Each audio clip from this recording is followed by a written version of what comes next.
Breaking news చూస్తున్నాం. బంగారం ధరలు భారీగా తగ్గుముఖం పట్టాయి. ఇటీవల తెలుగు రాష్ట్రాల్లో పెళ్లి సందడి మొదలైంది. అయితే ఈ నేపథ్యంలో ధరలు భారీగా పెరుగుతాయని అందరూ భావించారు. కానీ ఒకవైపు యుద్ధము, మరొక వైపు పెళ్లిళ్ళు, ఇంకొక వైపు పండగల సీజన్ ఉన్నా కూడా తగ్గుముఖం పట్టడం అనేది సామాన్యుల్లో ఆనందం కలిగిస్తుంది. దేశంలో బంగారం ధరలు తగ్గుముఖం పట్టాయి. ఈ వారం ప్రారంభంలో రికార్డు స్థాయిలో తాగిన పసిడి ధరలు ఇప్పుడు కరెక్షన్స్ కారణంగా కొంత తగ్గుతూ వచ్చాయి. ప్రారంభం ట్రేడింగ్ సెషన్లో 24 క్యారెట్ల బంగారం ధర సుమారు 101.62 లక్షల వద్ద ట్రేడ్ అయింది. ఇక ముగింపు దశలోకి వచ్చేసరికి 0.32% తగ్గుదల నమోదైంది. దీంతో ఒక్క రోజులోనే సుమారు 1600 నుంచి 1700 రూపాయల వరకు భారీగా ధర తగ్గినట్టుగా తెలుస్తోంది. ఈ ధరల పతనం అంతర్జాతీయ మార్కెట్ల ప్రభావంతోనే చోటు చేసుకున్నట్లుగా మార్కెట్ విశ్లేషకులు చెబుతున్నారు. ఇటీవల భౌగోళిక రాజకీయ ఉద్రిక్తతల కారణంగా బంగారం ధరలు భారీగా పెరిగాయి.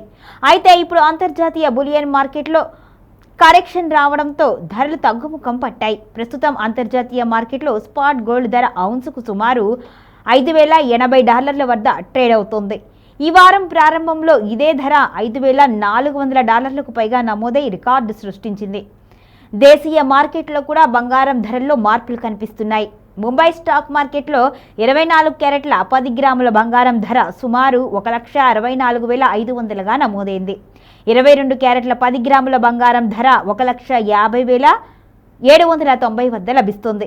ఇదిలా ఉండగా మల్టీ కమోడిటీ ఎక్స్చేంజి బంగారం ధర 0.63% పెరిగి 10 గ్రాముల ధర 1,62,542 వద్ద ట్రేడ్ అవుతుంది. అదే సమయంలో వెండి ధర కూడా పెరుగుదల చూపించింది. కిలో వెండి ధర 1.62% పెరిగి 2,69,895గా నమోదైంది. ఇక రాబోయే రోజుల్లో బంగారం ధరలు మరింత అస్థిరంగా ఉండే అవకాశం ఉన్నట్టుగా నిపుణులు చెబుతున్నారు. ముఖ్యంగా మధ్య ప్రాచ్యంలో జరుగుతున్న సంఘర్షణలు, అమెరికా డాలర్ విలువలో మార్పులు, అలాగే రాబోయే యుఎస్ ఆర్థిక గణాంకాలు బంగారం ధరపై ప్రభావం చూపే అవకాశం ఉన్నట్లుగా విశ్లేషకులు చెబుతున్నారు.